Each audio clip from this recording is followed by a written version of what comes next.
Hello, everyone, and welcome to the show. I'm Mike. And I'm Angeline. And today, Angeline, we're going to be talking about food, glorious food. My favorite Isn't it great? Food's thing good. in the world. I like food. Ooh, you know what? I like what? it in my tummy, Do and you? in my mouth, and on my plate, and even on my TV.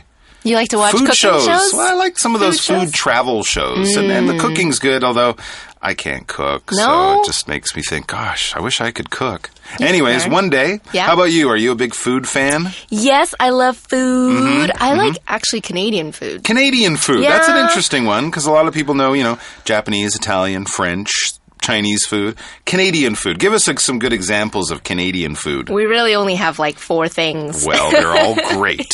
Okay, well, there's poutine. Poutine, French fries with cheese and gravy. That's my favorite. And then there's the Nanaimo bar. Nanaimo bars, chocolate bars, basically your mom can make at home. And they're you don't even... fantastic. You don't even need an oven. You don't even need an oven. Yeah. That's right. Yeah, they're really, really good. Nanaimo bars. Okay, what else? There's something from Quebec, right? Yep, French meat. Canadian food, tourtière. It's kind of a meat pie. And the French Canadians also have another pie. It's a dessert pie.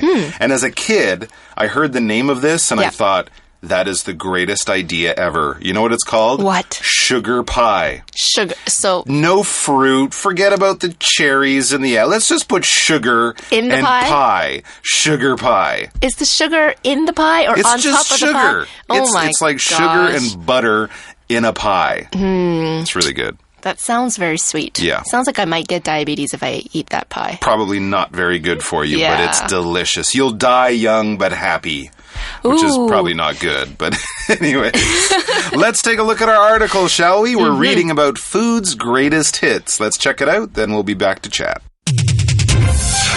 Reading. Food's greatest hits. TLC's hit show, Food's Greatest Hits, takes a closer look at some of the world's most famous dishes. In addition to discussing the history of these foods, chefs do their best to put a twist on them. One episode deals with breakfast foods. For many people, breakfast wouldn't be complete without bacon. People began eating this smoky treat back in ancient Rome. In 17th century Europe, bacon was a dish for poor people because it was cheap and wouldn't go bad. Today, however, it's enjoyed by everyone. Improving this classic dish is a difficult task, but the chefs give it a try.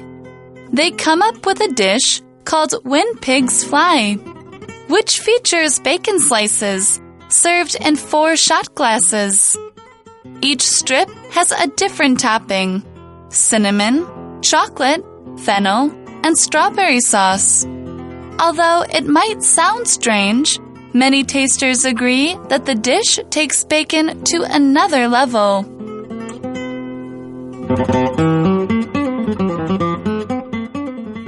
Okay, so I have a feeling that I'm going to be really hungry after our show. Because we're talking about food today, right? Let's see what our article says. It says, TLC's hit show, Food's Greatest Hits, takes a closer look at some of the world's most famous dishes. Interesting. Okay. Notice here we're using dishes to talk about food. Normally when you hear the word dish, you might be thinking about plates and bowls and things like that. We use that to talk about the things that we use to serve food on or eat food off. Have you done the dishes? I have to do the dishes. Oh, we need to get some dish soap. This is about washing cups and plates and things like that. But we can also use it just to talk about food, especially a specific food, all right? So a hamburger is a type of fast food style dish. Or we could talk about like gongbao jiding is a Chinese food dish. All right, we're not talking about the plate or the bowl, the food itself that's been prepared. It often has a name or something like that. Hamburgers, hot dogs, pizza, these are some popular fast food dishes or types of food. Anyways, the article continues. In addition to discussing the history of these foods, chefs do their best to put a twist on them. Wow, interesting. Okay, so not only will we be talking about famous dishes, but chefs do their best to put a twist on them. So in addition to means also and plus. Okay, so we'll be talking about the food plus or in addition to some chefs will do their best to put a twist on them. A twist is a little change, right? So they'll make some classic foods, but change them in a slightly new, interesting way. And the chefs, it says, the people making it, the cooks, the people working in the kitchen making the food, do their best to do something interesting. Let's talk about do their best a little bit later, but tell us more about a chef. Okay, so a chef is the person that cooks the food, okay? Yeah.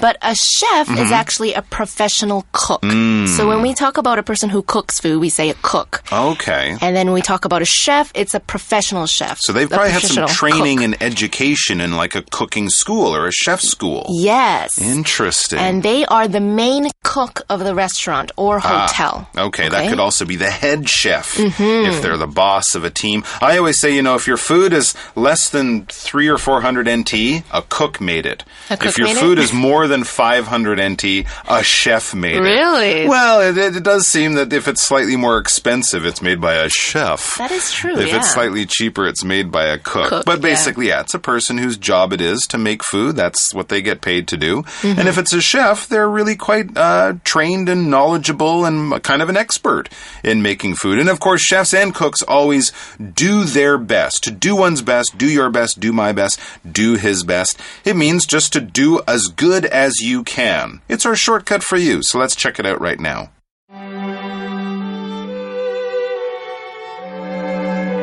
Shortcut for you.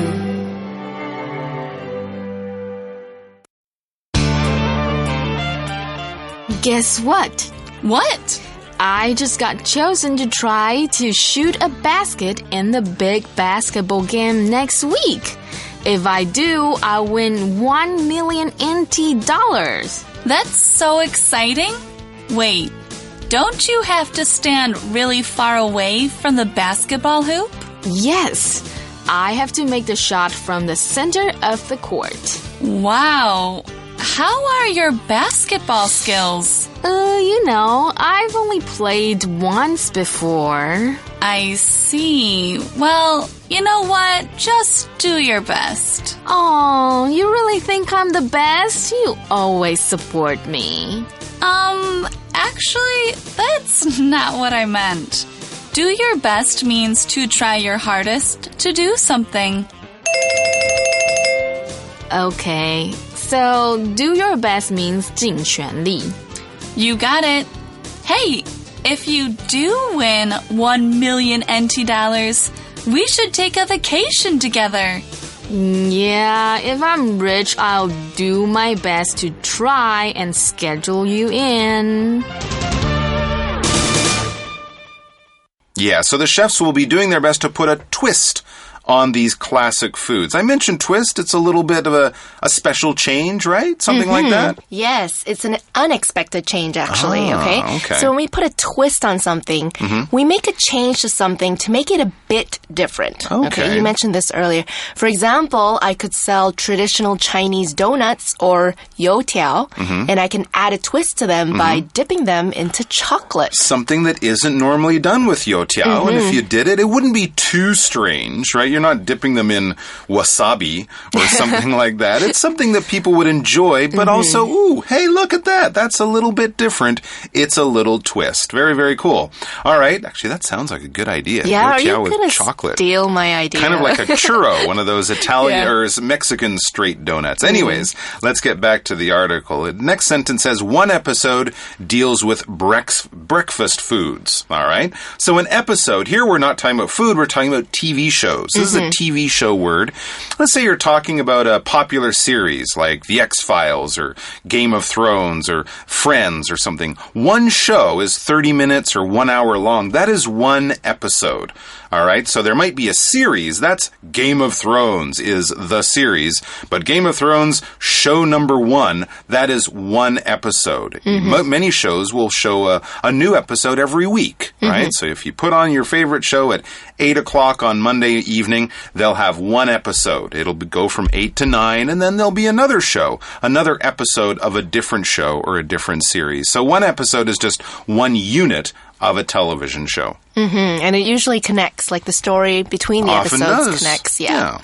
Okay. So when we say something A deals with something else B. Oh, how this episode deals with breakfast food. Yes. Okay. We are saying A is about B or A is about that subject. Okay. For example, Adele's songs often deal with the subject of heartbreak. Okay, that's what they're often about, right? It deals with. So like this newspaper article deals with changes in the government or something like that. That's the topic, the subject. That's what it's all about. Interesting. Next in the article, it says, for many people, breakfast wouldn't be complete without bacon. All right. Yeah, lots of people, or for many people, lots of people, they love their bacon, and breakfast wouldn't be complete without it. If something wouldn't be complete, that means it wouldn't be finished. It wouldn't be fully done. It wouldn't be a real 100% breakfast without bacon. And here we have the word complete. Here we're using it as an adjective. If something is complete or has been completed, you can also use it as an adjective, meaning it's finished, it's done, it's over. Okay, so let's look at the grammar pattern in this sentence. Again, the sentence says, breakfast wouldn't be complete without bacon. The pattern no, not, never, plus without, plus a noun or a verb, ing, means that A cannot happen without B. For example, Rachel never leaves the house without her cell phone. Okay, back in the article, what do we learn about bacon? Well, we learn this. It says people began eating this smoky treat back in ancient Rome. Really? Bacon's been around that long. Amazing. Wow. We call it a smoky treat because bacon actually is smoked pork, right? It's cooked early on by using a smoking process, which basically means you cut the meat probably into thin strips, you hang it in a room, and then you burn smoke, or you burn wood, I should say, very slowly, not so there's fire, just so there's smoke. And the smoke sort of cooks the meat. We would use the verb, it cures the meat, which helps protect it from bacteria and from going bad. And it gives it that smoky flavor, a flavor of smoke. You can smoke lots of things, but meat, fish, things like that are very, very common. And we also see that it was started in ancient Rome. Wow, that's pretty interesting. Ancient is another word for us to look at for this article. It's spelled A-N-C-I-E-N-T. A-N-C-I-E-N-T. Ancient is very, very old, probably more than 1,000 years old. So when we talk about ancient Rome, this is the time when Rome was a very powerful place, and they had gladiators and all that type of stuff. Ancient Greece was the time when great people like Socrates or Aristotle were still alive. All very, very long time ago. If something's ancient, yeah, it's super old.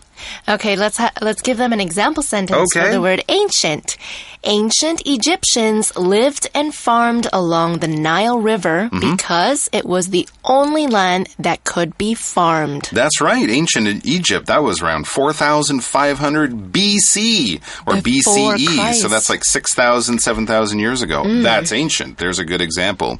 All right, let's move on and learn more about the history of bacon. In 17th century Europe, bacon was a dish for poor people because it was cheap and wouldn't go bad. Wow, very interesting. So this is not ancient. This is going back around 400 years to 17th century Europe. That's the 1600s, of course. And back then, bacon was something that wasn't something that rich people would eat. It was for poor people because it was cheap.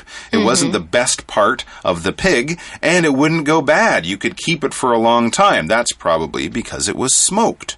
Right. And then our article says, today, however, it's enjoyed by everyone. Well, everyone except vegetarians. Yes, that's true. They don't eat bacon. And Jewish people, because it's pork. And Muslim people, because it's pork.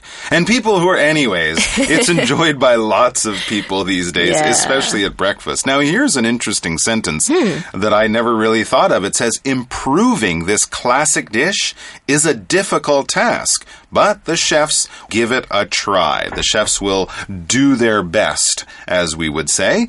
So improving this dish is difficult. That's a very good point. Bacon's great already. How can you make bacon better. Better, right? And to make something better is to improve something. This verb is spelled I-M-P-R-O-V-E, I-M-P-R-O-V-E. And basically, yeah, it means to make something better. If you practice tennis, then you will improve yourself. You will improve your tennis playing skills. You will get better at something. For example, it took John 6 months of hard practice, but he really has improved as a violin player. A lot of practice makes a lot of improvement. Good job. Okay, so we also see our fourth vocabulary word, classic. C-L-A-S-S-I-C. Classic. So a classic dish is one that is popular for a long time. For example, Monopoly is one of the most classic board games of all time. Oh, it is a classic. And the phrase to give it a try means to do something in order to find out what happens or to find out if something is good. You know, when I first came to Taiwan and visited the night markets, there was always this really stinky smell. Oh, that was my feet. You weren't there, though. Not my feet. Okay, good. And I would always ask what that was. And my friends, they'd say, that's stinky tofu. Oh, stinky tofu. Chodofu, yes. And then they would say, you have to give it a try. Aha. You have to try what that tastes like. Yes. It wasn't until many years later that I actually gave stinky tofu a try. Okay, and after you've now given it a try, would you give it another try? Would you try it again? I'm picky with the stinky tofu that I eat because it can't smell. It can't smell. And it can't taste like the way that it smells. So you that means. like tofu that's not stinky. Yeah, just basically. fried So tofu. you don't really like stinky tofu very much. But there are some stinky tofu at night markets that don't smell, and they still claim to be stinky tofu. That is true. That is true. And if you eat it with all of the other things, the vegetables, it's really good. I really like stinky tofu. Anyway, so what do the chefs do when they try to improve on the classic dish of smoked bacon? Well, it says they come up with a dish called When Pigs Fly. That's the name of it. That's the name of the dish, When Pigs Fly. And it features bacon slices served in 4 shot glasses. Very interesting, very creative. And when you invent something, when you are creative, when you use your mind and talent to do something that no one's done before, we can use this phrase, come up with, all right? Hey, look, I came up with a new way of doing something, a new way of doing something that I invented, that I created, that I came up with. Our fifth vocabulary word, slice. Oh, okay. S-L-I-C-E, slice. Well, a slice is a thin, flat piece of food cut from a larger piece. Mike mentioned earlier that bacon is smoked meat, and actually the meat comes from the back or the sides of a pig, and it's served in slices or strips, okay? We don't take a whole chunk of meat. Bacon isn't a chunk of meat. It's actually a slice, okay? A thin, flat piece.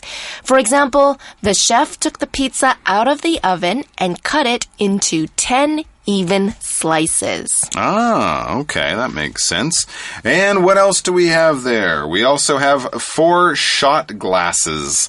Yeah, that's how the bacon is served. It's served into 4 shot glasses. A shot glass is basically a very small glass that is used for measuring or serving alcohol. If you're making cocktails, for example, you might use a shot glass. Most shot glasses really are very small. You wouldn't want to have a shot glass of water if you're thirsty, because it's only about 1 ounce. It's only a few cc's of drink. But sometimes you serve alcohol or you measure alcohol into that.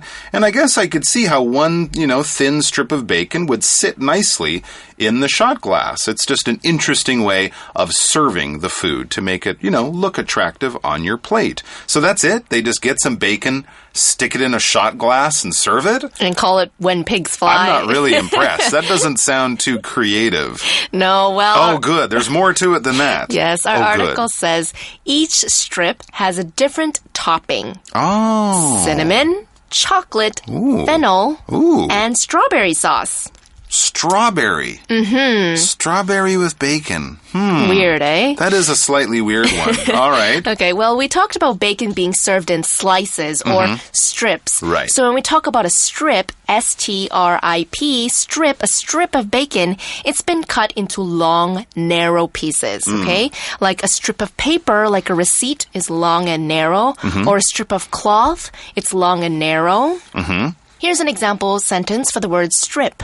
The teacher cut the paper into strips and wrote her students' names on each one. Oh, okay. There's also that word stripe, which is S-T-R-I-P-E. A stripe is more just like a long, narrow band of color, and a strip is just a long, narrow band of something. All right? So you could cut a strip of paper, color it red, and then stick it on another piece of paper, and then you would have a stripe of red or something like that. So strip and stripe are very similar. They always mean something long and narrow, but one is something that you might just color. Another one is something you might actually cut out and move around and have on its own, like a strip of bacon. All right? And in fact, if you look at a strip of bacon, it often has a stripe of fat. It does, kind of white fat running through it, that long, narrow band of color through the bacon. Anyways, we talked there about toppings. I was wondering, this is just bacon in a glass. That's boring. No, there are toppings. A topping is sort of like a flavoring or another ingredient you add to a food, maybe later on in the cooking process to give it a little bit of extra flavor, to give it a little bit of a twist. We talk about the things on a pizza as the toppings, okay? Pizza is usually just bread, tomato sauce, and cheese. You might call cheese a topping, but really the toppings would be the sausage, the hamburger, the bacon, the vegetables, the corn, all of those things that you put on top of your pizza, those are the toppings. In the same way, when we make a big ice cream dessert, you might have chocolate sprinkles or Smarties or cherries or whipped cream. These are added to the basic ice cream. These extra things are the toppings. Okay, so going back to our article, these strips of bacon have different toppings, like cinnamon, which is a sweet brown substance. Cinnamon is an ingredient that is common in desserts like apple pie, and people often sprinkle cinnamon powder into their cappuccino, right? That's right. And then there's that fennel. Fennel, yeah. Right. Fennel is basically, it's a type of vegetable. It's often used as an herb, something to flavor food with.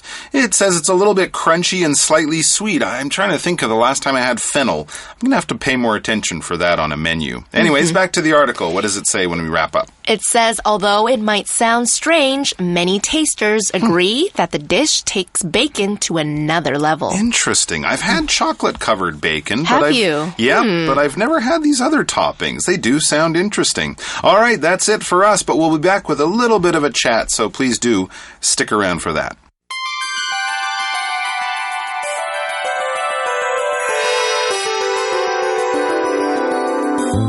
For you chat.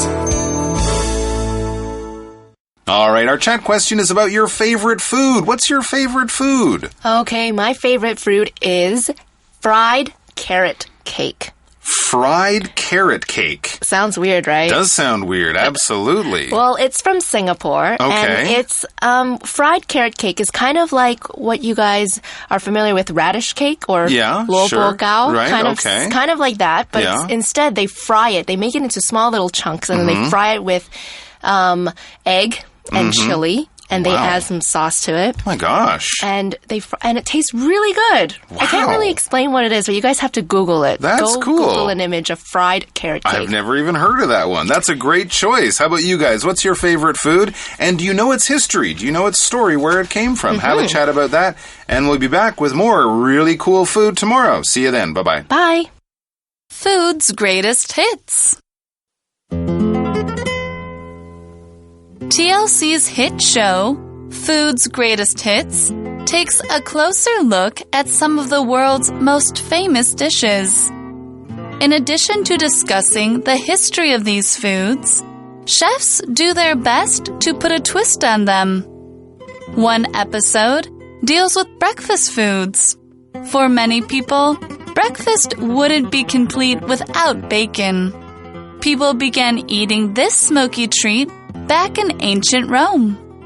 In 17th century Europe, bacon was a dish for poor people because it was cheap and wouldn't go bad. Today, however, it's enjoyed by everyone. Improving this classic dish is a difficult task, but the chefs give it a try. They come up with a dish called When Pigs Fly, which features bacon slices served in 4 shot glasses. Each strip has a different topping: cinnamon, chocolate, fennel, and strawberry sauce. Although it might sound strange, many tasters agree that the dish takes bacon to another level.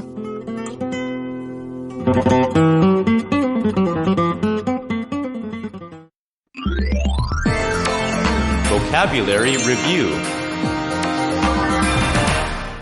Complete. Dan's idea of a complete meal includes meat, vegetables, and either bread, rice, or pasta. Ancient. People in ancient Egypt made many large buildings to put their rulers in when they died. Improve. Adding some salt and pepper improved the dish's taste a lot. Classic. Ken likes to watch classic monster movies from the 1940s and 1950s, such as ones about Dracula or Frankenstein. Slice. Mary cut a slice of cheese and put it on her sandwich for lunch. Strip. Lisa used many strips of tape to wrap the Christmas present.